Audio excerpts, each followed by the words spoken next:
Hello and welcome to Huddersfield Town's post-match show after a disappointing 2-1 defeat to Reading. To help us analyse the good and the bad, I'm delighted to say I'm joined by former Huddersfield Town player Lee Makel and the former Huddersfield Examiner sports editor and Huddersfield Town journalistic legend Mel Booth. How are you both? You okay? Fine, yeah, thanks, Adam. Yeah. Good. Obviously, Mel, it wasn't the result we wanted. We saw good elements of a Huddersfield Town performance within the game, but ultimately two kind of mistakes at the back and not really taking our chances cost us. Yeah, I think that's a very fair summary, to be honest, Adam. I mean, you know, don't forget this is a very decent Reading side for a start off, and they got some of their big hitters back. You know, when you're bringing back Swift, Zhao, obviously, Aluko, these have been big misses for them, which is perhaps explaining a little bit why they've gone off the boil since that blistering start that they made to the season. So this is a good Reading side, but we got our noses in front again and allowed them one way or another to turn things around. I think we lost our way a little bit at times. And, you know, you've got to take those really crucial chances when they come along. And it didn't quite happen for us. But, you know, five games at home, won before this one. It would have been great to rack up a sixth, obviously, and to take a point at the end would have been good. But let's face it, Reading blockaded really well towards the end and made life difficult. And that's what they're going to do. They're a good side and they're going to protect those points. Lee, I presume this is one of the first times you've seen Huddersfield Town this season. What did you make of the performance and ultimately the game? I thought from back to middle they were very good. They worked the ball really well and got in some good positions and good spaces that they generated with moving each other about. I just felt they were a little bit pedestrian. In the last third. I don't know if that was because they scored so early in the game.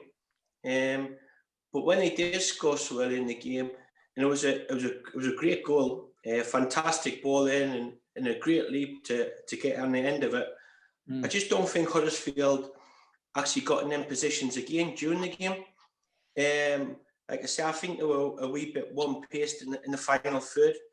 But I was impressed with, you know, Hogg, especially in the first half, the way he kind of went back into a sweeper kind of role, and the way that they manipulated the ball and got in good areas. But once they actually got over the halfway line and into the final third, I thought they lacked a little bit urgency, a little bit one pace. But like Mel just touched on it, they've done really well of late, and it's just unfortunate that they couldn't hold on to the one goal. But they had a couple of opportunities towards the end of the game.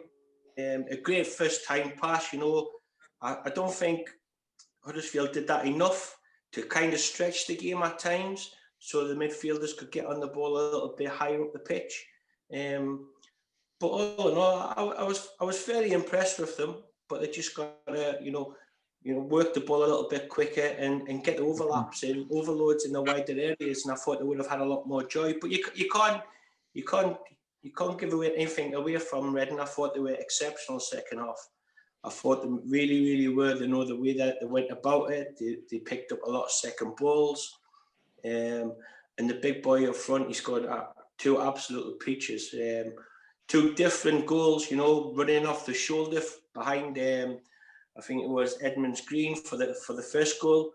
And a good calm finish. And then the second one was just a little bit of magic. But you can't let anybody have that, you know, who's got that ability to get turned and then take another touch and then line himself up for a shot. But I was impressed with both teams and what I'd seen today. I think Lee makes a good point, Adam, about attacking from those wide positions where we've done so well this season. We didn't see quite so much of that from Town today, with Pieper on the right-hand side and Harry Toffolo down the left-hand side, and they couldn't quite have that influence on the game that we've seen so often this season. It just didn't quite happen today. And Lewis O'Brien, consequently, and Carol Eiting sort of drifted out of the game a little bit, and we didn't have that sort of control and that advanced press that we've been able to have in previous games.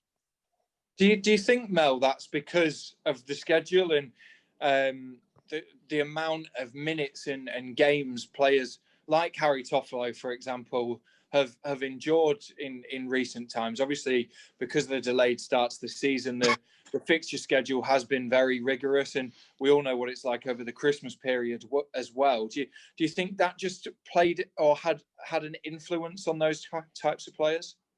I mean, maybe it did. Reading were able to freshen things up with 4 changes, whereas we went with the same lineup, I think, for the 5th match in succession.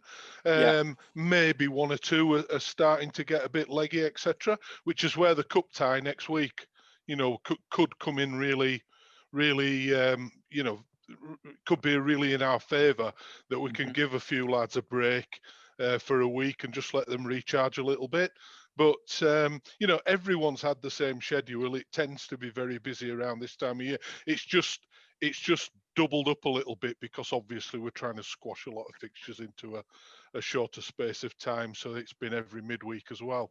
But, I think there were elements, perhaps tired thinking as much as well at times, where we're saying we didn't get our best attacking options into the game, and Isaac drifted out of it as well. But towards the end, as Lee pointed out, he had those 2 cracking chances, one which he brought a really good save from the keeper. The keeper did well there to sort of get down low to his right, get down quickly and palm the ball away. And the other one where he just put it the wrong side of the post. And, a calmer finish there along the lines of what Lucas João provided for the first goal. For Reading would have been absolutely ideal. And, I don't think anyone could have argued if we'd taken a point out of it at all. It's just disappointing after the good run we've been on at home, not to take anything out of this one. But, saying it once again, Reading aren't 4th in the table or whatever they are now without reason. They've got some good players and they're a good, well-organised side. You're raising a very good point there, Mel. Obviously, Isaac Mbenza did have that great chance at the end, obviously one-on-one, and just poked the ball past the post. If that goes in, Lee, it changes the complete conversation, doesn't it? Because like we've already mentioned, Reading, they showed today how good a side they are. Their movement was very good, both on and off the ball, and you can see why they're in and around the playoffs. So if you score that goal late on, you take a point off them, you keep the home form going, it just completely changes it, doesn't it? Yeah, it does. Especially, you both yourself and Mel's touched on it with the amount of games that's been crammed in over the festive period. You want to take as many points as you can, whether that'll be a home draw. And it would have been a good point today because Reading are a very, very good team. And they had opportunities, Huddersfield, towards the end. And you never know. I mean, I think if Huddersfield had got that goal, I think Reading would have backed off and dropped deeper and deeper and deeper. And then Huddersfield would have applied the pressure and they might have got a little ricochet here, a little bit of a look there, and you never know. But I'm sure that the manager will dust them down and they'll be ready for the cup game, like you say. Is it next week?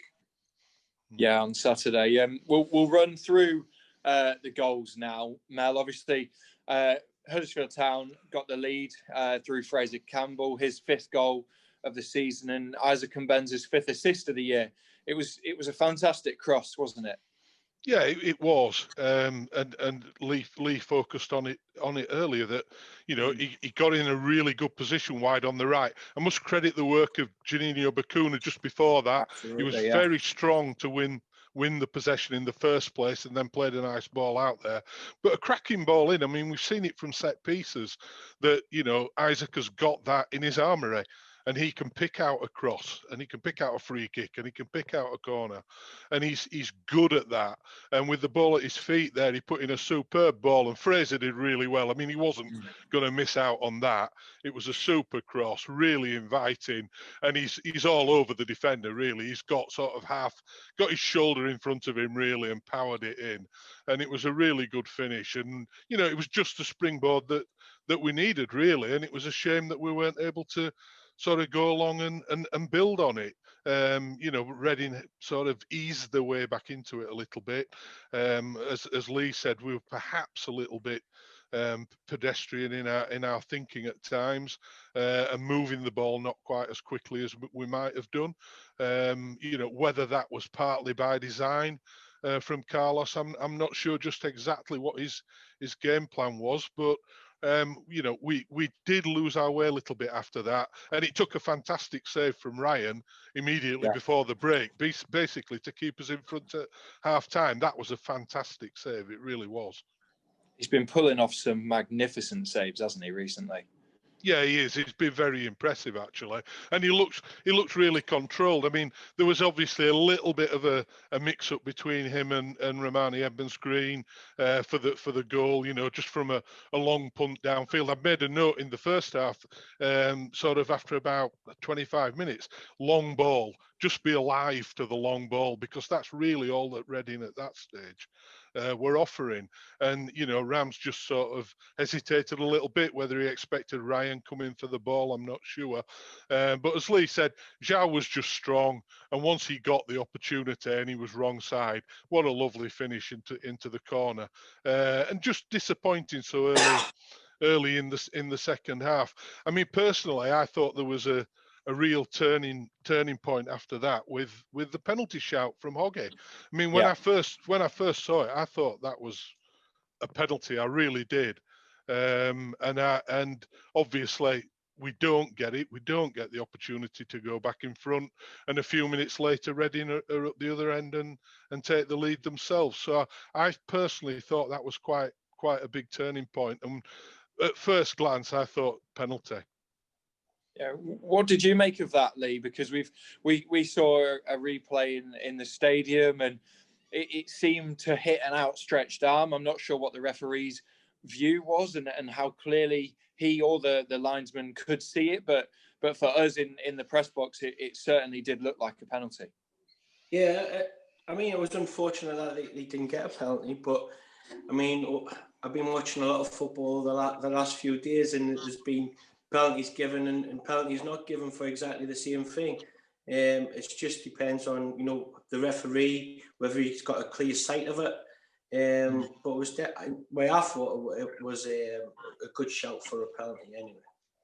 Yeah, I think from where the ref was, Adam, I don't think the outstretched arm was behind his body.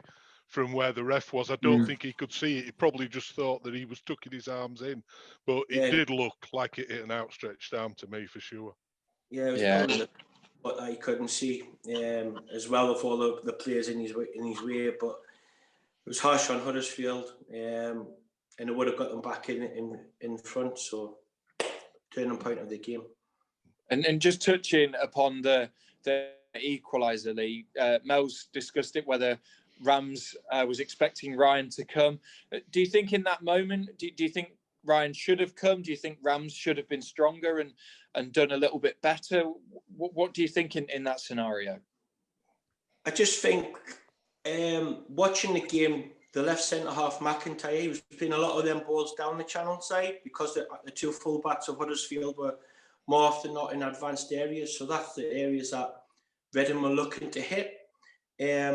I think Edmonds-Green could be a little bit further over, and likewise with Sarr when McIntyre has has the ball in possession and he's going to play them balls down the line.